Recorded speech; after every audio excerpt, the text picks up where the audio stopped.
Hello to our ADAC community. Thank you for joining us today. My name is Rachel McNorton, Territory and Showroom Manager for Calton and Tout. While we can't all be together in the traditional sense, we are excited to bring you a wonderful program featuring Margot Shaw, Editor-in-Chief and founder of Flower Magazine, as she conducts a lively panel discussion on decorating with florals. This is a topic that is near and dear to our hearts and to the panelists whom you will meet today. Please join me in welcoming Margot Shaw and her exciting group of panelists. Margot Shaw is the founder and editor-in-chief of Flower Magazine. Now, in its 13th year, the magazine has grown to include features on homes, gardens, entertaining, and lifestyle. Margot is a sought-after speaker at antique and garden shows, museums, botanical gardens, interior design centers, and more. She is the author of the newly released book, Living Floral, Entertaining and Decorating with Flowers. You can also follow her work at Flower Magazine on Instagram and Facebook, or visit their website at flowermag.com for more information. I hope you are all safely pursuing your projects and passions, and that we can all work towards bringing the inspiration of nature into all of our lives.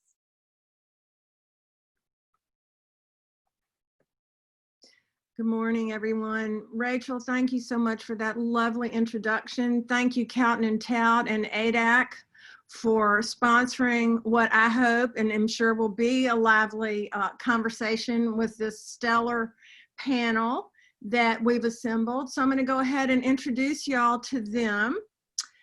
First, we have Stephanie Booth Shaffron. Did I pronounce that right? Is that a yes? Yes, that's correct. Okay, thank you. Author of recent bestseller, You're Invited, Classic Elegant Entertaining, and that's published by my people, my friends at Rizzoli. Stephanie believes there's no nicer invitation than being invited into someone's home, and I agree with that. For Stephanie, entertaining is a creative expression, and she draws inspiration from the world around her. Her love for fabrics, flowers, fashion, gardens, and architecture is expressed in her layered tabletop design. Stephanie believes that no matter the occasion, we should aim to celebrate the season and make lasting memories. So y'all are in for a treat meeting Stephanie. And our next speaker I'm going to introduce is Keith Robinson. I don't see him up there, but I know he's there, right, Keith? I am here. Okay, praise the Lord.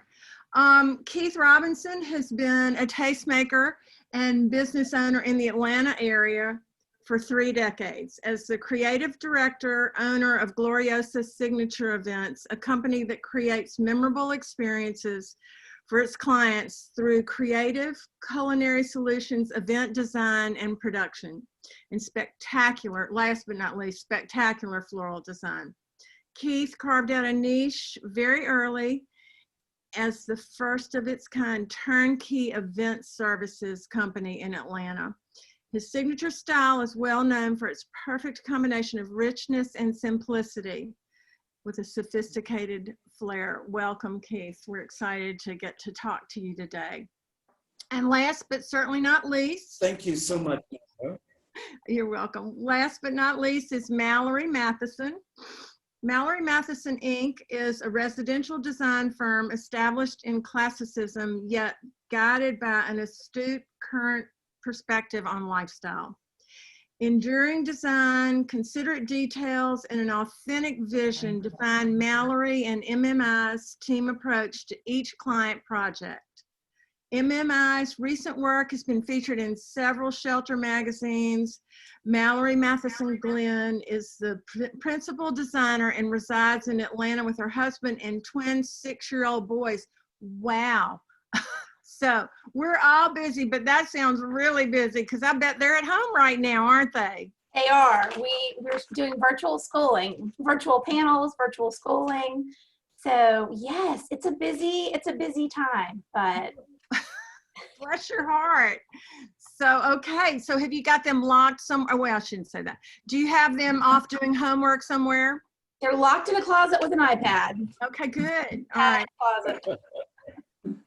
Well, I am looking forward to hearing from all of y'all and seeing some of your beautiful work as it scrolls through on the screen. So for our audience, you're going to see us, but you're also going to see some of each talent's work as we talk. And it should be on a screen somewhere soon, coming to your home soon.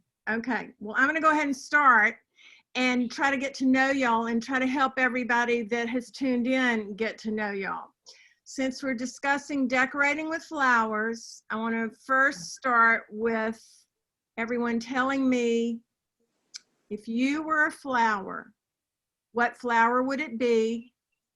This is not a question of what's your favorite flower. This is a question of, you're a flower, which one would it be and why? How does it best represent and reflect you and your personality? So Keith, since you're big on the screen, let's go ahead and ask you. You know, I thought about this a lot, and while in England, looking at beautiful gardens, I saw and enjoyed all of the Ito peonies over there. And I think that if I were a flower, I would be an Ito peony, specifically a yellow one, because it's truly, truly beautiful. I think probably the why is because, firstly, they're large, they're showy, but they're also sort of short-lived on the shrub. And I think that beauty sometimes can be fleeting. And we should really appreciate that and appreciate it while we've got it. So I think an Ito peony, a yellow one. I love that. And I agree with you about beauty. I mean, my favorite flower is a gardenia. Part of that is that it's so ephemeral. Here today, gone in 2 weeks. So Keith, why the yellow though? Well, you know, yellow is not actually my favorite color, but the ones that I've seen in shades of yellow, they start to open, or when they're in bud, they're sort of a coral apricot color. And as they open and the petals start to unfurl, they change colors, much like a coral charm peony. And then they continue to change until they fade. And so I really like that you can appreciate something of beauty in all of its stages. And I think yellow was the most remarkable to me. Okay, I did not know that, and good to learn something about the Ito peony. And I agree with you. It's much more interesting to have things that are changing before our very eyes. So we'll be sure and check that out at Flower. Thank you for that. So let's see. Absolutely. Stephanie, what about you? I would have to say that the Eden Garden Rose is my favorite flower. It's a climbing rose. It's very natural and feminine, and it's a very soft blush color, which is one of my favorite colors, and it's a color that I never tire of. And I also love how it's a climbing rose and it grows in abundance and in large groups. And I love to be with my family and friends and in groups. Mm-hmm. And so that is one of the reasons I love the rose. That's a great answer.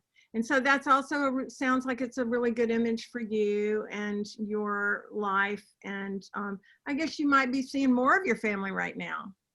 Yes, we are spending more time with our family and have been during the last 6-8 months. Very large family. Large root system there. Mallory, what about you? If you were a flower, which would it be and why? So I think that as Stephanie and Keith said, the flower that I might be most like is also my favorite flower, which is Lily of the Valley. I have always just loved Lily of the Valley. I love the crisp, clean, white and green palette in my designs, in my life. There's so much color green and white have always been a favorite combination that I would never tire of. I love the bright, just pristine white blossom on the lily of the valley, and I love the little bell shape with the scalloped edge. So it's a flower to me that has a lot of detail up close and far away if it's arranged. I love how delicate it is, but then also how hardy it is. When it's growing in the ground, it is a flower that's special to me because we've used it. I used it in my wedding a lot. My wedding dress actually had little buds of lily of the valley sewn on it. It has just always been one of my favorites. And I think that if I could be any flower, it would be a lily of the valley. So tell me why. How are you like the lily of the valley? I understand all these reasons you love it, and I'm with you, sister, but tell me why you are most like a lily of the valley. So I think it comes down to the detail that's on the lily of the valley. I was saying the little scallops, the way that flower has, it's really interesting and beautiful from afar, but then when you get up close, all the detailed little bitty buds work together to make the overall picture. And so what draws me the most to it is how detailed it is. And I feel like in my life, in my work, home, everything, I have to be so detail oriented that the aesthetic detail of that is something that I can really relate to. I love that. So I guess you are very detailed. I've seen a lot of your work, Mallory, and yes, the details are extensive and always beautifully wrought. So thank you for that. Okay, so I also want to talk a little bit about the beginnings of y'all's, the first spark of, hey, this is fun. I want to be a designer or an entertainer, hostess, or a floral designer. Was there somebody in your family that was a gardener or was particularly good at hosting parties or arranging flowers? Or did you move your furniture around when you were a small child all the time? And did your mother walk in your room and trip over your bed? What was the beginning for you? When did you know, gosh, I want to do this for the rest of my life? Stephanie. That's a wonderful question. And I've been surrounded by beauty my whole life. I grew up with parents who entertained constantly.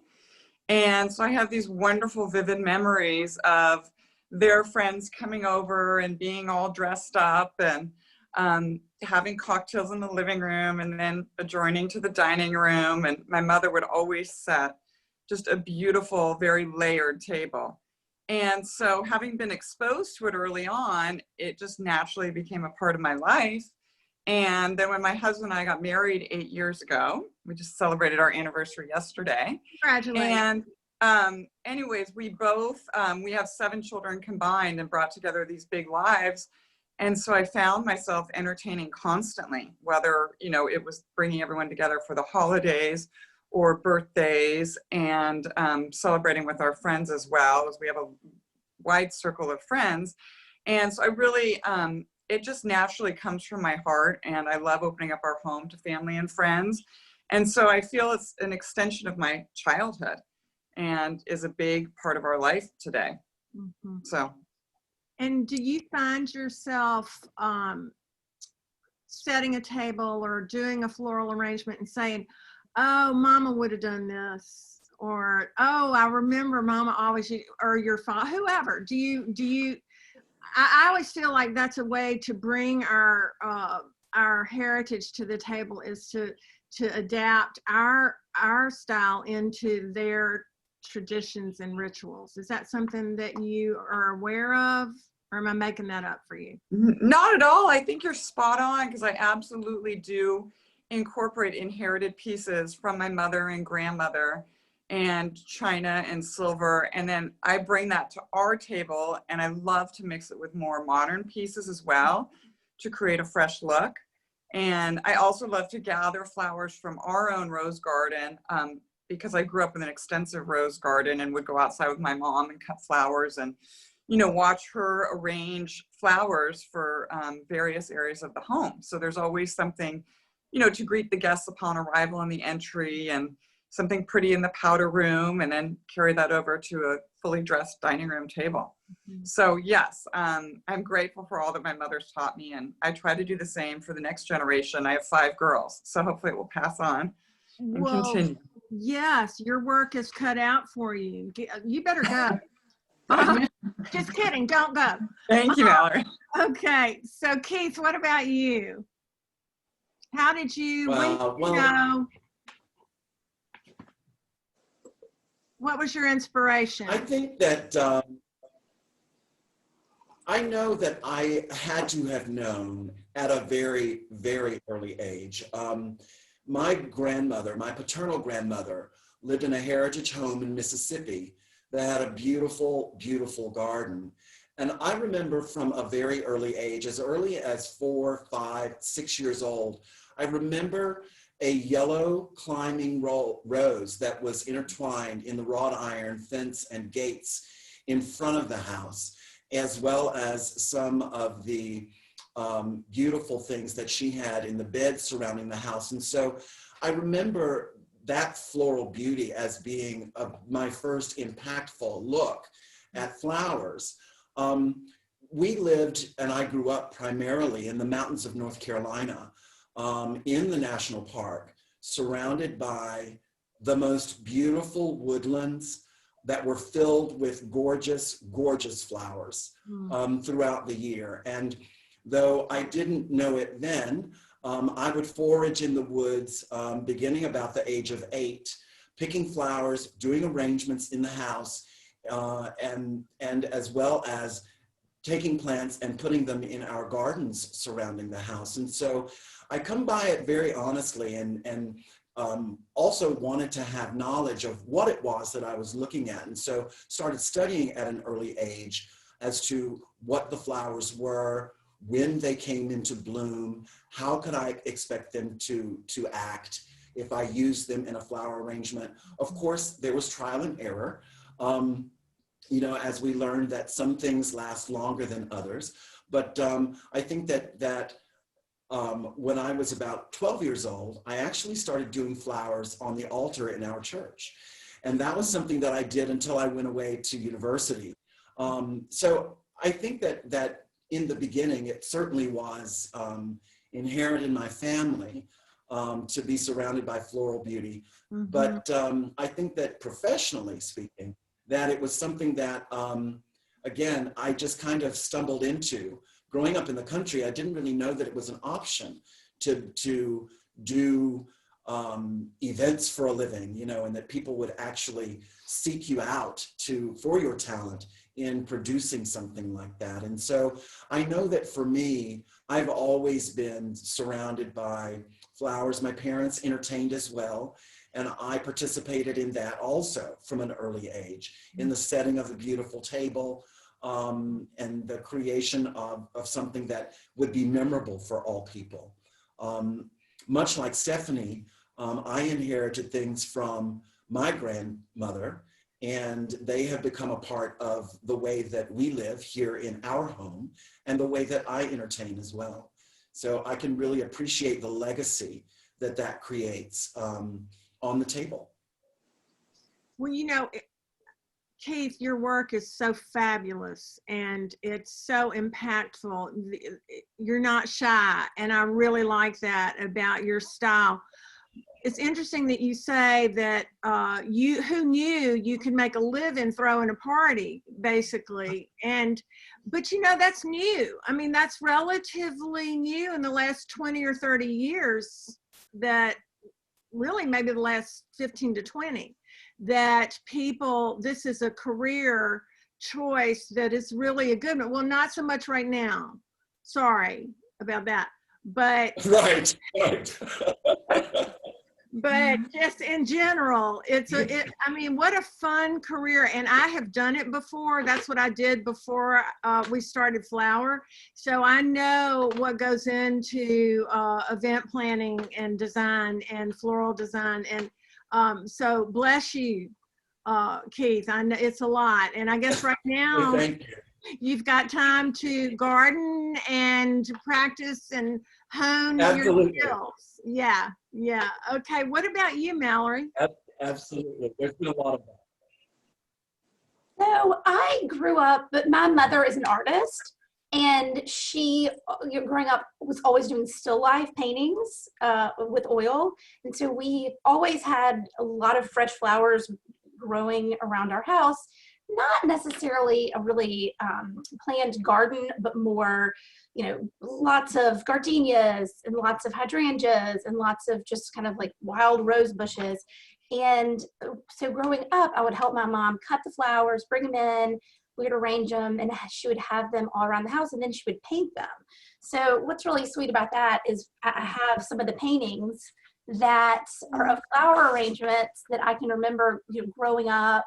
And she would have flowers in a pitcher next to a bowl of fruit, and I have some of those containers and those pieces. So it's something that I remember doing with her, but then I have this, constant reminder of that. So in the pieces that she's passed along to me, which is really sweet. My mom came from a family with a lot of girls, and all the women on my mom's side of the family are big flower people. I mean, flower shows, arranging for weddings. I still have an aunt in Pensacola who she does weddings. And, well, when weddings come back, like, hopefully they will soon, cotillions, baby showers. So that is something that I've grown up seeing. I have family here in Atlanta that are really involved in flower shows, and have a really creative takes on arranging. So I would say my flower experience, I'm not an event planner. I do love to entertain at home, but I don't do parties. It's typically, we will do flowers occasionally for clients for a special event, but it's really not the core of our business. Mm-hmm. So most of what I'm doing with flowers is really for my own family, and it's cutting things that are in the yard, mixing it with flowers from the grocery store. It's really more of an everyday living type situation with flowers than something that's shared with a lot of people day to day. So Mallory, what and when did you decide?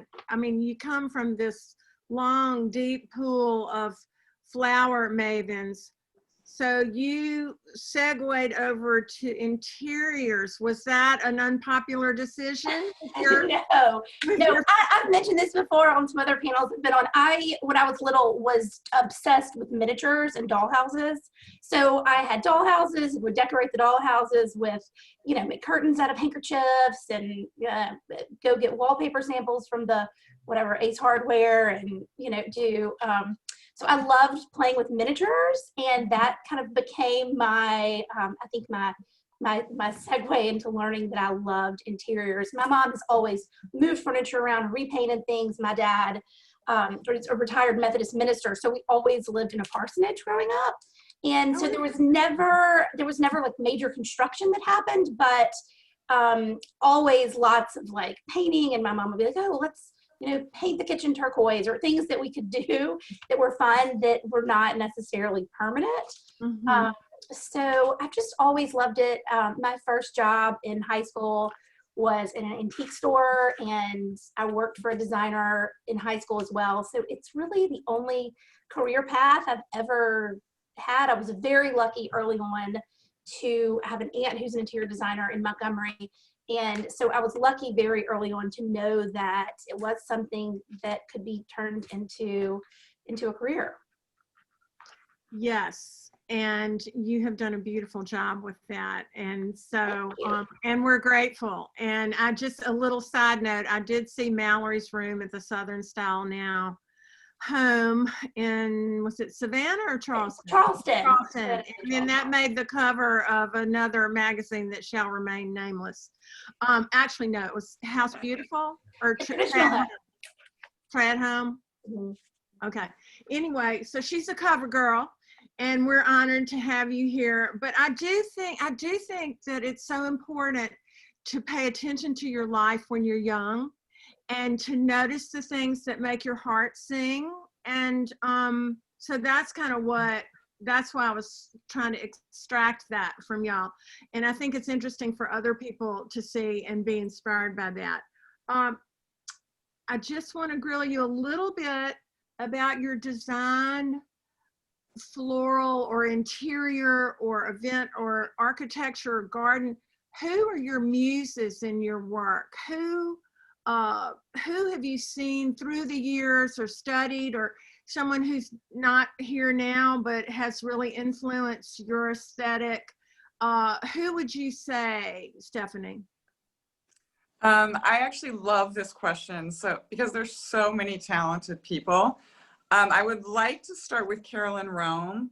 She's always been a big inspiration for me, and I have all of her dozen books. I love her look. It's classic, it's elegant.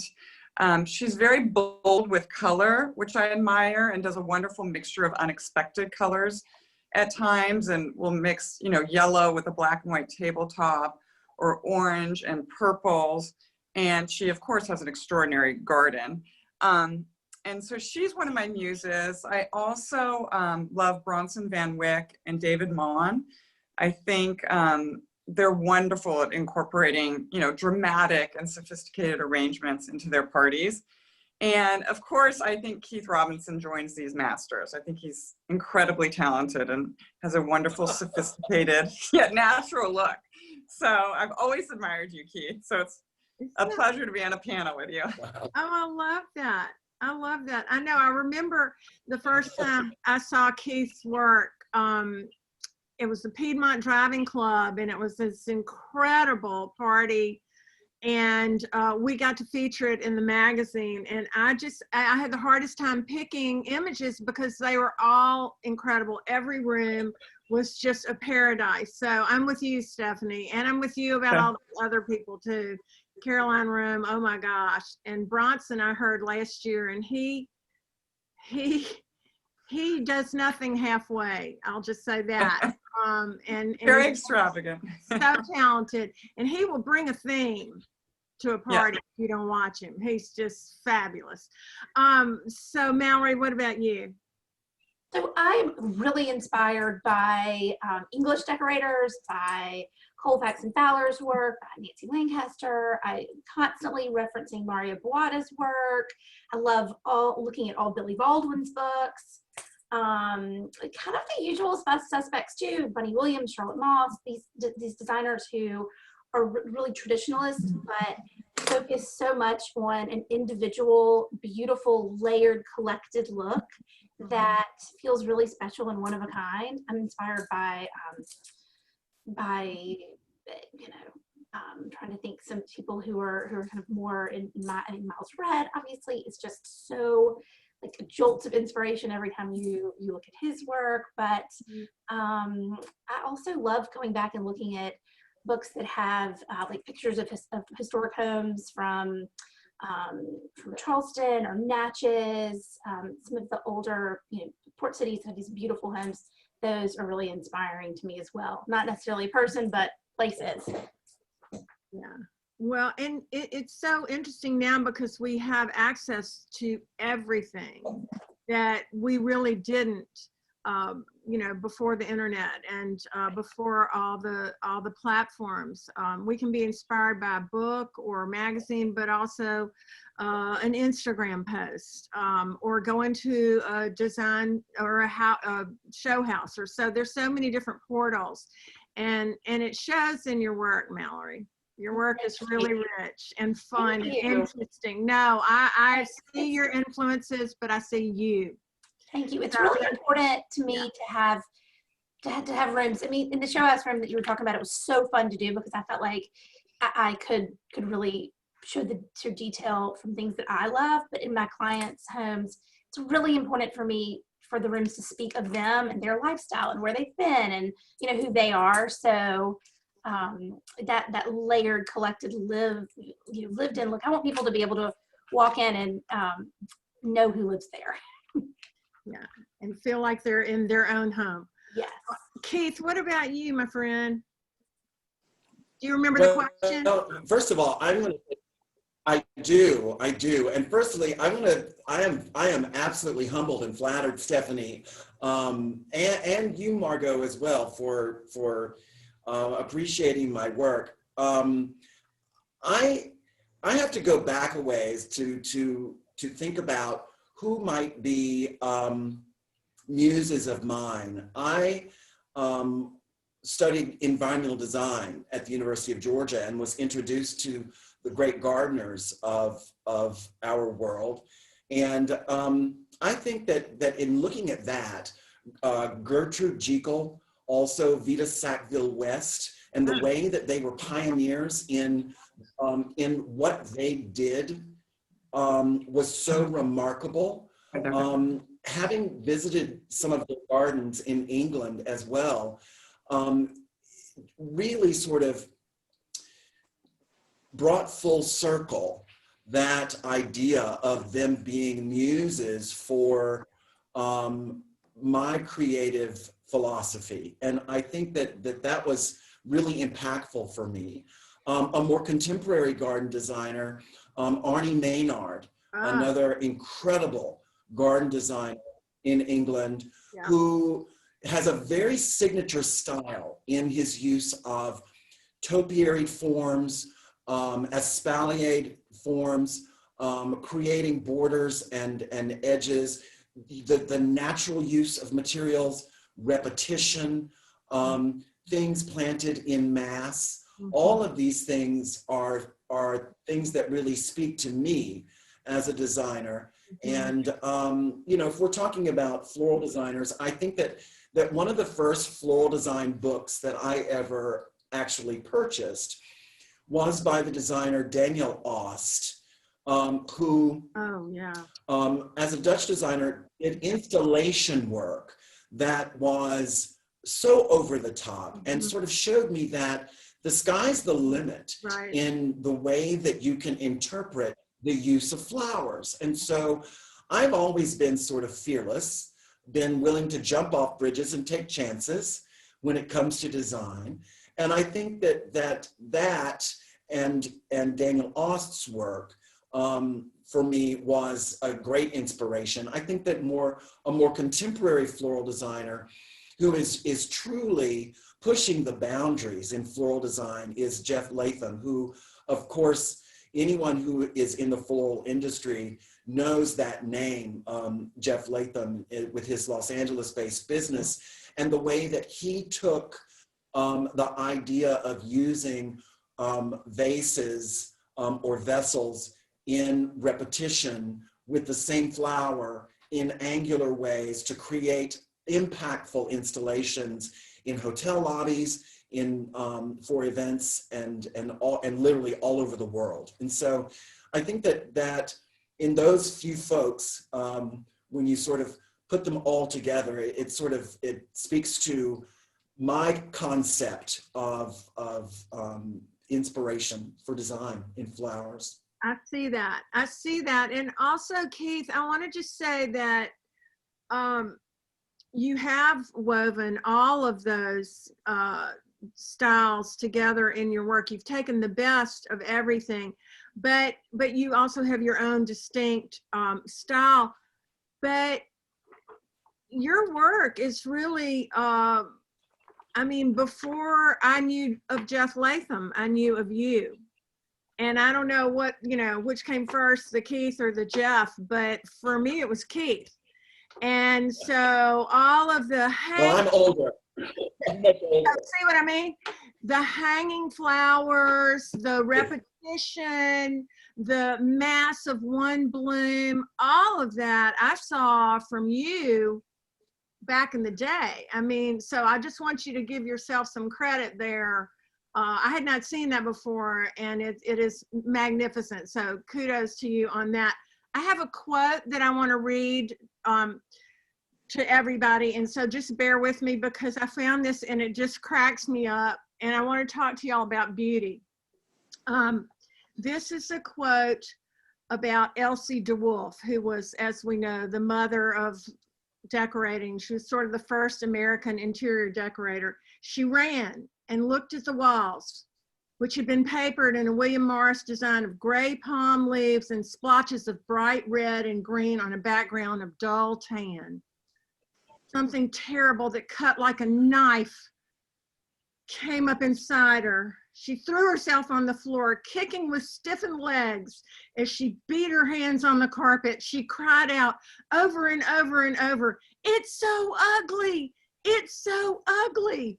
So I know that is just, I don't know if that really happened, but from everything I've read about Elsie DeWolf, it probably did.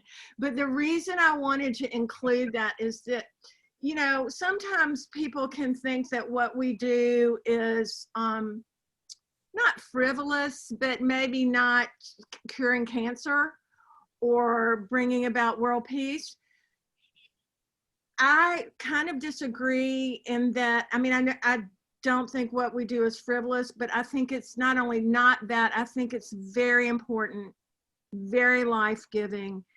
Beauty in all its forms is just so nurturing. And so I just wanted to see what y'all think about that. And if you have an example maybe of a time where, you know, for me, if I'm in a bad mood and I remember seeing the Alexander McQueen exhibit in New York and being so depressed by the time I left. It was amazing, but I was so depressed that I went running through the halls of the Met to find the Impressionist wing and stand before a Monet of a river outside of Paris, you know, that kind of thing. Have y'all experienced that, or do you do it every day?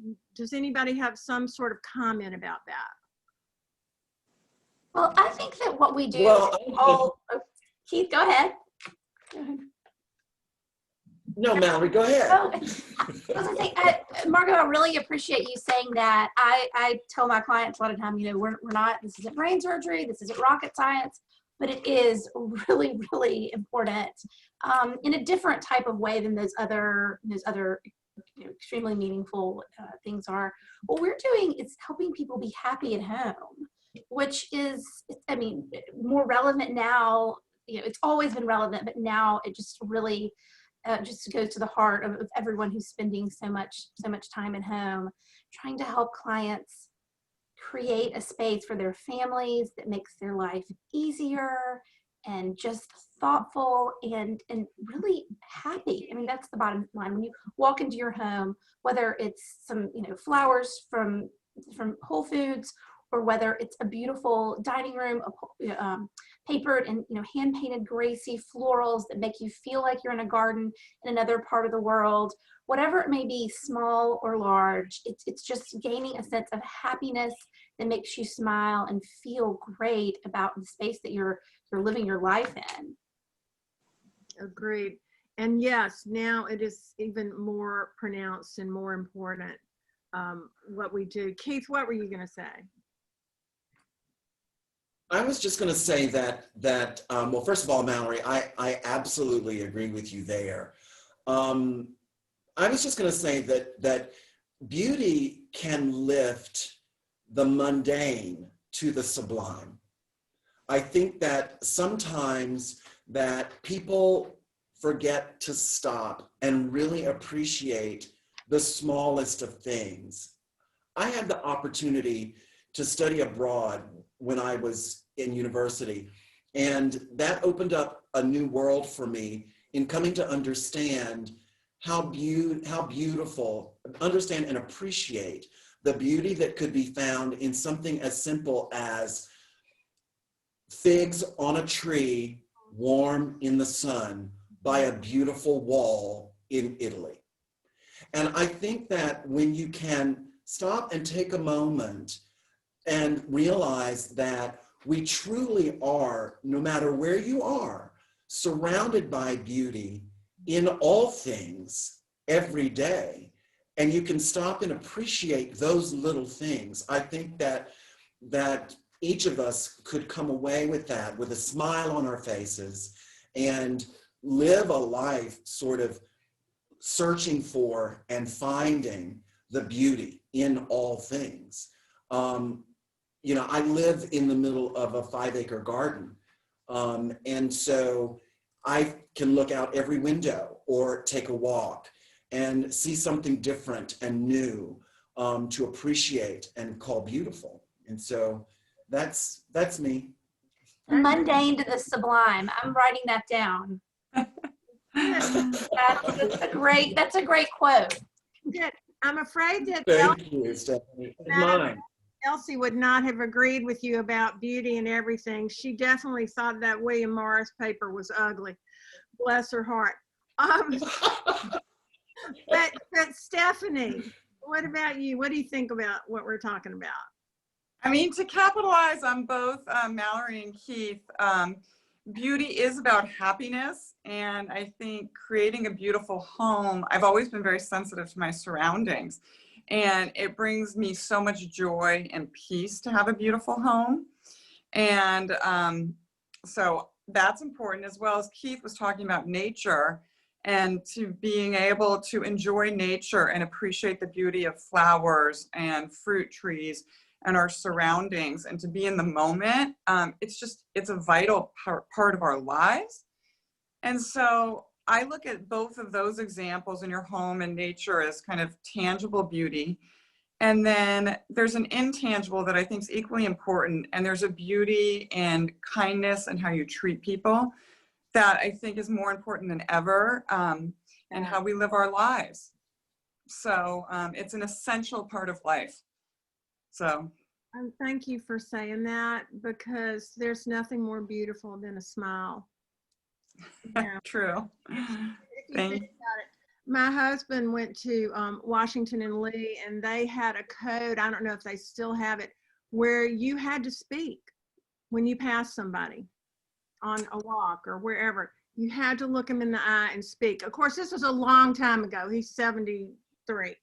But I think there's something so important about human connection, especially now. And aren't we learning that more and more now? So this is a complete tangent. I want to hear your positions on faux flowers. So this is wonderful. Or as we call them in the industry, permanent. Permanent. I don't think any of us would say they're our favorite. I have on occasion used a silk orchid for someone who would kill anything that was alive. But it's not my first choice, but sometimes necessity overrules. But typically you want I do love preserved boxwood. I mean, that's not totally faux. But I think that we would all say fresh is the way to go. Okay. All right. Does she speak for both of y'all? Well, I have to say that I've been in this industry for a long time, and I certainly remember when faux flowers were, absolutely a no-no. But I remember also when the creation of flowers that were actually made of silk took a turn, and the creators of those flowers started doing their best to make them look more natural. There was a lot of hand painting that went into the petal of a tulip, et cetera, to make them look more realistic. And I think that as designers, when given a challenge to create something that looks natural and real from something that is not, I have risen to that challenge and created beauty. So it's certainly not my go-to, and it is absolutely not my favorite, but it can work. It actually can work, Keith. And when you were saying that, I was thinking, what about these artisans that create beautiful porcelain flowers, Tommy Mitchell's, the metalwork? There are ways to use flowers that aren't real in a setting, on a tabletop or on a, just in decorating, that are beautiful and more sculptural. So I think that when you say flowers, yeah, maybe there are a lot of great options out there. Because we can't always, step outside and pick from an amazing garden in, December in New York. But Stephanie, let me ask you this: is that a faux boxwood topiary I'm seeing in the mirror? You have a good eye, and it absolutely is. So I do think there is a time and a place. Well done. And I am open to orchids and to preserved topiary balls being faux, because you get a lot of look, a lasting look, and fresh flowers aren't always available. And sometimes it's nice to mix them with fresh flowers as well when you're doing an arrangement. So I do think we have to be open to it. And I am with orchids and topiaries. So you have the example right next to me.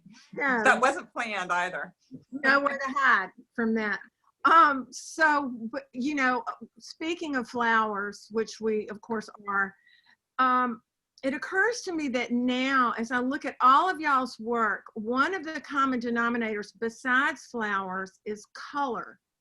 And I don't know about y'all, but for me, for the last 10 or 15 years or so, where everything's been neutral, beige, cream, etc., to see people, I've never been that way. You can probably tell from my living room, but so many people have just eschewed color, and now it's coming back. And flowers, whether they're, as you said, Mallory, a Gracie wallpaper, or Keith, some of your beautiful repetition down a dining room table, or Stephanie, all of your color in your tablescapes, and from linens to flowers to just everything. Can y'all just speak a little bit about, are you excited that color's coming back? I mean, you probably never rejected it, but it seems like there's this influx of color now. So, I personally love color, and the more color, the better. I do think it brings a tremendous amount of joy and makes a home come alive. And lately in the pandemic, you know, we've been enjoying family and friends outside. And so I feel nature is the perfect backdrop to bring in a lot of color. So when you have green hedging and green grass, or a pool, the blue of a pool, you can, you know, capitalize on those backgrounds and do a wonderful blue and white color scheme, or just bring in more vibrant colors into your garden and entertaining. And also with flowers, I love to capitalize on the interior colors of our home, and, you know, enhance the decorating of the home with the tabletop and the flowers that we bring in. So with color, I'd say bring it on. More is better. Oh, I love that. Amen. That is awesome. Mallory, what about you? So I love color. I don't really do all neutral. I mean, I've done it occasionally before, but it's really not what people come to me for. Very rarely have I had anybody come to me and say, we want a beige and gray room. I love all colors. I don't care for gray at all. I sort of think it's sad. So I think the more color, the better. But I also think, you know, in using color, there's also so much beauty in the restraint of it. If you have lots of beautiful fabrics, having a neutral wall, or, you know, we're not, even though I think we're all really inspired and love color, it's not a Crayola box approach. It's more of a it's more of an interesting application of color than that typically. And your work reflects that. Keith, I want you to answer, and then I've got to recommend and suggest and hope and encourage that everyone will ask questions. I forgot to mention that, so I hope we'll have some people asking questions. You'll have an option to do that on your screen, and then we'll take some questions when we're through. But Keith, go ahead, and if you would, answer that question about color. Well, I think that those that have followed my work over the years know that I am not afraid of color, and and love color. But I'm one of those folks that loves to experiment with color, and particularly shades of color. You know, I love a monochromatic look, but I also really love a palette that includes all shades of a particular color. I think that when you can create those high notes and low notes within a composition by using shades of all one color, that can be something that can be really, really impactful.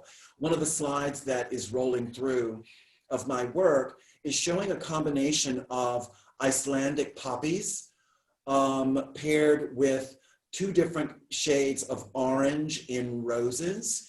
And when you look at all of those shades of orange together, it creates this really beautiful juxtaposition of the same color. And you know, color is lush and sumptuous. And these are all the things that I think can really bring impact to a room, an occasion, a tablescape, an entry. We want to be memorable in the things that we do. And I think that color does that. Well, you have certainly mastered that, and it seems like it comes naturally to you, Keith. And I just want to add before we sign off and take some questions that when the first video was rolling, the Calton and Tout video, you know, you forget how many floral wallpapers and fabrics there are and have been through the years, and some that have been updated and recolored and things like that. But there's just so many opportunities to bring color and florals and gardens into our home. And so we're all here to say, please do that. And please get Stephanie's new book. You will be enriched and inspired. And so we're going to sign off and take some questions, and thank everyone for being with us today, especially Stephanie, because it's dawn 30 out there in California. Thank you, Margot. Okay, so, all right, we've got some questions here. Stephanie and Keith, can you share an entertaining snafu and how you gracefully took care of it? I have one fun story I will share. Please. Okay, you'd like me to start? I remember it was in my late 20s, and I had just started entertaining with my husband, and I had a table set in the dining room and then a smaller table set in the library, and I had triple checked everything before our guests arrived. And we go to sit down at the 2 tables, and my friend walks in and she said, "Excuse me, there are no napkins at our table." And what an oversight. And so anyways, it's always about, you know, going with the moment and having some humor. So I had some beautiful napkins brought out on a silver tray, and passed around to all the guests to make up for what I had, you know, forgotten. So of course it happens, and you just have to have a sense of humor in life. You do, and you made it even more special and memorable with the silver tray. It's not that you tried to casually, subtly slip the napkins onto the table. You made a big presentation out of it. So I love that. Okay, anybody else? Keith, did you have one of those? Well, you know, being that I was in the event industry for 31 years in the Atlanta marketplace, of course, there are many, many stories about something that happened. But of course, we never let the guests know what's going on behind the scenes. And so 9.9 times out of 10, they never knew, they never saw a thing. There was a time I remember for a wedding reception where we forgot the serving utensils.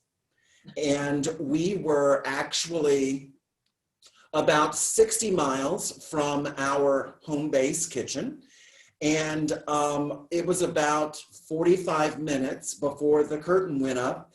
And we literally had to go to homeowners in the area and very graciously asked them if we could borrow serving utensils that we then used on the buffets for these wedding guests. And they never knew. And we remembered who we had borrowed them from. And at the end of the event, we took them back with a very gracious thank you. So that was just one instance of a snafu. But again, these things sort of happen. I mean, when you're focused on all the little details of creating magic in someone's life, then you're bound to forget one little thing. The thing is, we just want to keep our sense of humor and make the best of it, because it does Absolutely happen, and it's not brain surgery, as Mallory said. And so it's about being able to adapt and adjust. When I worked in events, that's probably the main thing I learned. I learned how to make do with one thing if I didn't have the other. And I also learned that everything takes longer than you think it will. And so I have some stories about that I won't go into. But so we have another question. This is, what is your recommendation? This is for Mallory. What is your recommendation for decorating with floral fabrics? I guess, do you have a favorite, or how do you pair?